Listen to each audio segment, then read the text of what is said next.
9वा दिवस देवी सिद्धिदात्रीचा. नवरात्रीच्या 9व्या दिवशी पूजली जाणारी देवी म्हणजे सिद्धिदात्री. तिचं नावच सांगतं, सिद्धी म्हणजे अलौकिक शक्ती आणि दात्री म्हणजे देणारी. म्हणजेच सिद्धिदात्री ही सर्व सिद्धी प्रदान करणारी देवी आहे. ती कमळावर बसलेली असते.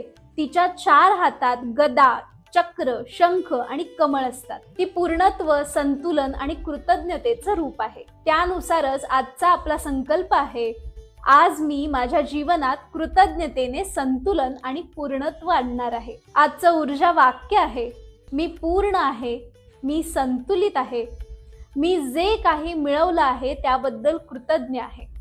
माझं जीवन सौंदर्य, समाधान आणि कृपेने भरलेलं आहे. आजची ऊर्जा कृती आहे, तुमच्या डायरीमध्ये आजच्या दिवशीच्या शेवटी 5 व्यक्ती तुम्हाला आठवायच्या आहेत ज्यांच्याबद्दल तुम्हाला कृतज्ञता